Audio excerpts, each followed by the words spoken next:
Okay, I'm gonna try something new here. Car ride reviews. So, I just I just got out of the theater to see Black Adam, and I want to keep my eyes on the road because we're getting going now. But I always like to talk about movies while I'm on the ride home. If I go see them with people, I went alone to this one. I saw it Friday. It's 1 p.m. The air conditioning's a bit loud. It is quite hot, as is normal in Texas. But yeah, so I just saw Black Adam, and I had been waiting for this for a little while. I've heard good things and bad things. Of course, the Rock has done a lot to promote this movie, Dwayne Johnson, which of course he stars in, and I know it was a lot of work and a lot of time that went into this, and it's really interesting. And I guess we'll just get right to it. So in the beginning, it was now I'll keep this spoiler free for the first few minutes, and then I'll get into spoilers later. But spoiler free review for the beginning, the first maybe half hour or so, it was a bit I don't know, it seemed a bit almost underwhelming. Like, it was cool, there was some good action and stuff, but it was a bit I guess you could say cheesy, corny. Yeah, kind of not as serious as maybe I had hoped, or, not that I'm saying it needs to be a serious movie, but with I guess, Dwayne Johnson's kind of descriptions of it being a power shift in the hierarchy of DC or whatever it is, kind of expected some real serious badass stuff. And in the beginning, it was a little more almost laid back. Like, they had this child, kind of protagonist, child supporting character, who was not young child, like teenager, who was like showing Black Adam, teaching him certain things to say and do, and I feel like that's been done a lot. It felt a bit like Shazam, and of course this is kind of this character is related to Shazam. His powers are also, by saying Shazam, like, they're from the same source, right? So I can understand why those movies would feel connected, and I can appreciate that.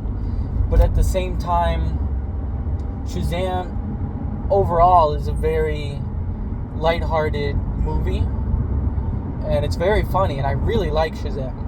But this movie does not present itself that way. So when it does seem a bit more lighthearted, it almost feels like it doesn't quite fit. You know what I mean? So that's kind of the sense I was getting from it.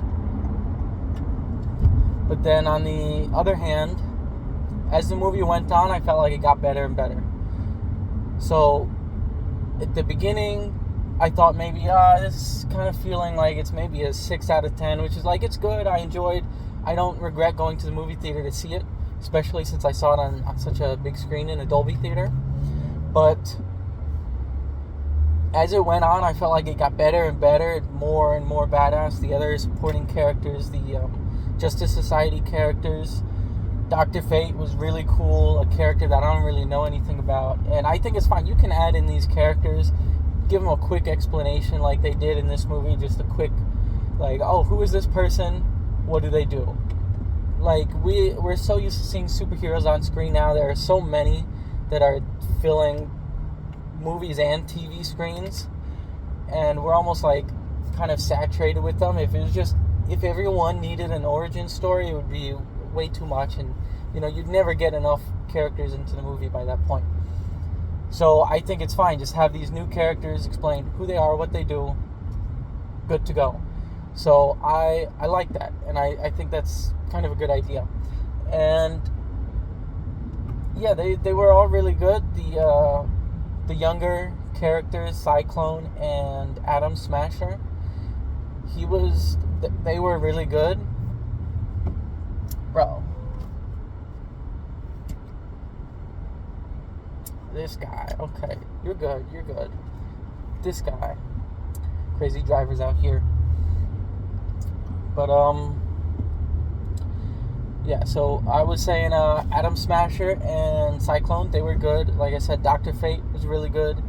And Hawkman, I just knew a bit about him. You know, he's been in some other DC stuff, some TV shows and things like that. And, or at least Hawk Girl as well has been in, I don't remember if it was, Hawk Girl was in one of the CW TV shows or something, or she was in something, I don't remember. But the Hawkman thing, I was slightly familiar with his character, not a whole bunch. So it was kind of new. I don't know his character in detail, but I think that's fine. So, and he showed up and he was really badass in this movie. Like, he was going toe to toe with Black Adam, and he wasn't afraid to do it. And like, his character fit, it didn't seem like he was unreasonably powerful in this. So I really liked it. It did seem like it was within the realms of possibility that he could do this, with the help that he had from the other characters. You know, he didn't take him on one-on-one the whole time. But yeah, and then getting into the end, I thought it was just even more badass.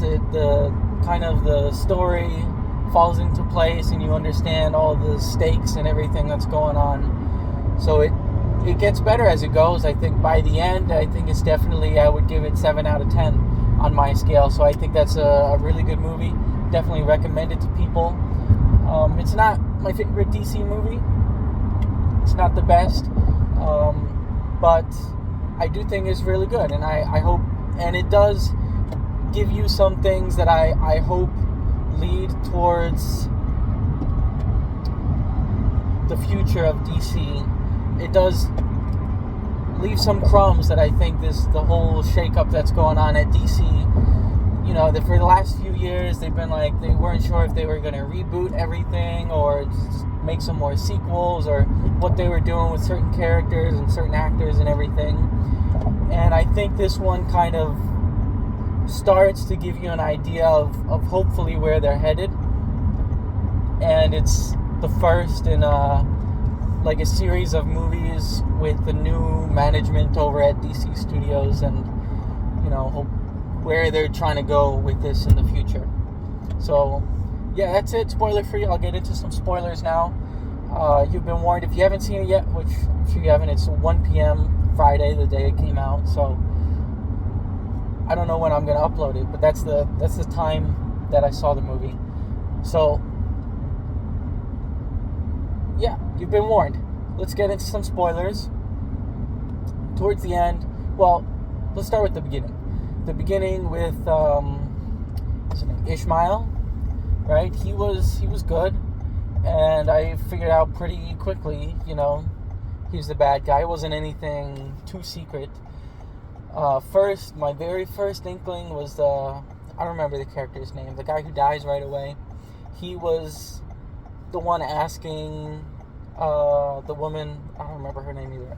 I don't remember a lot of character names, but she had that thing, right? That Eternium gem, right, in her necklace. And the guy who was asking her about it, you're like, oh, what is this guy asking about for? Like, they don't know each other that well, so why is he involved? And he's the one that kind of seemed like the odd man out. But then once he gets lost, I'm like, oh, he's gone off to do some devious stuff. But then Ishmael goes to find him,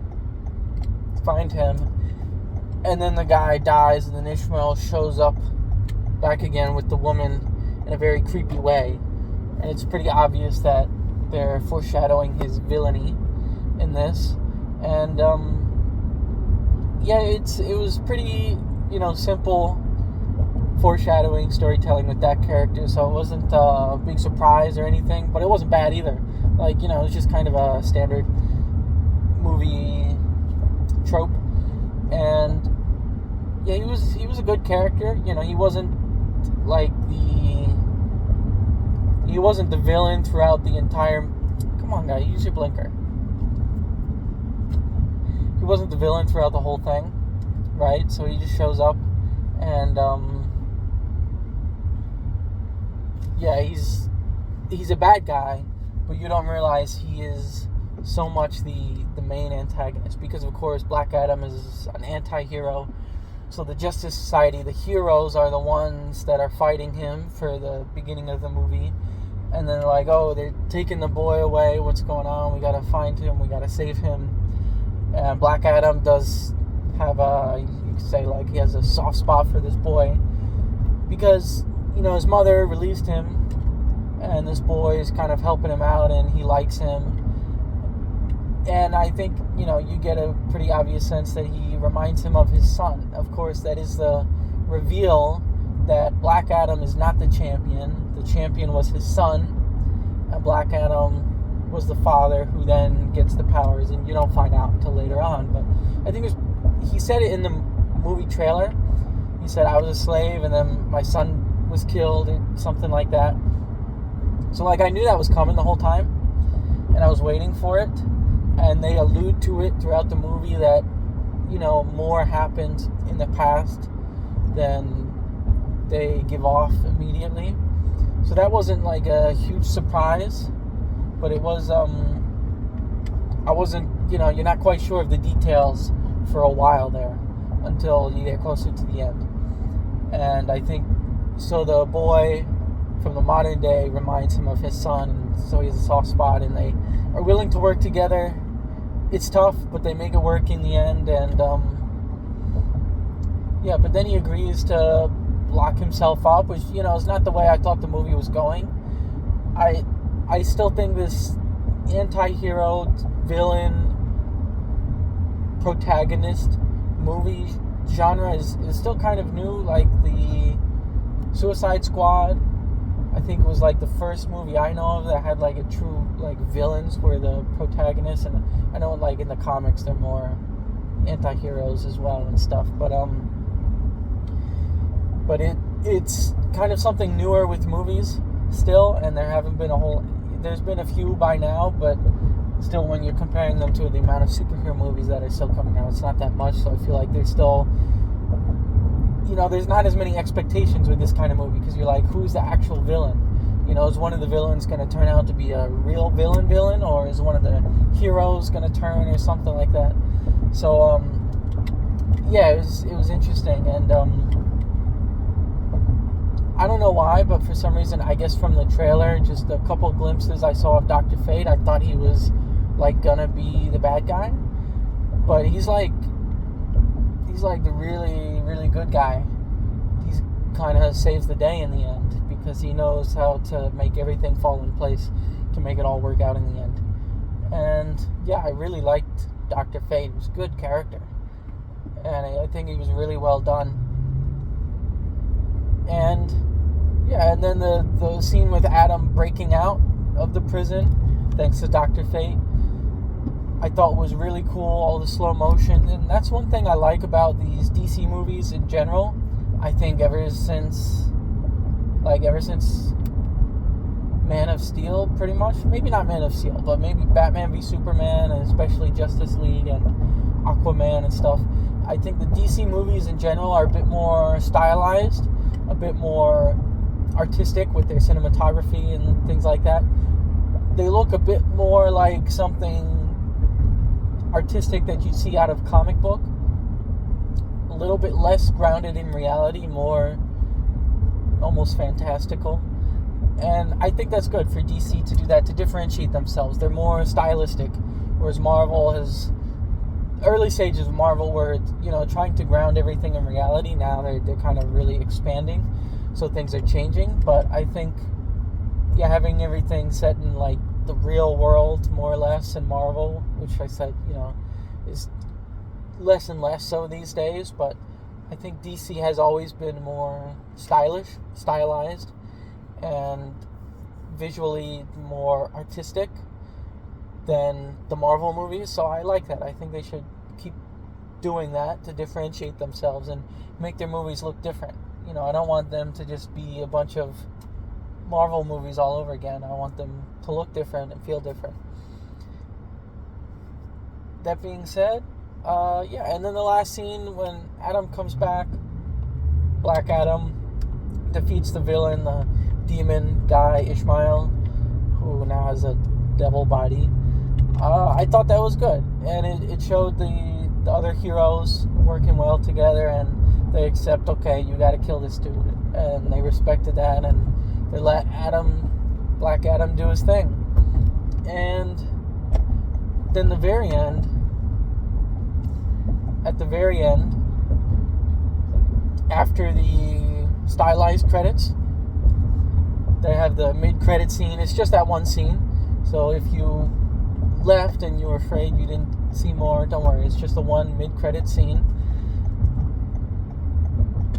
That was great. And I know The Rock spent a lot of time trying to make that happen, and it didn't work with the old people at DC. Now they got some new leadership in the company, and I know he said it took a lot of time and a lot of convincing to get that done, and I thought it was really well done.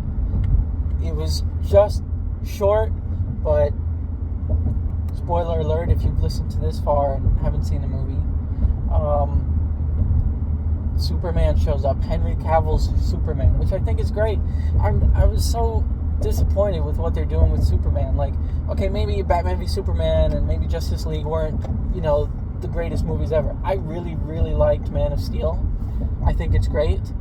A lot of people didn't like it that much, but the thing is, they have this actor, and most people still really liked Henry Cavill as Superman. Their problems are not necessarily with the actor, right?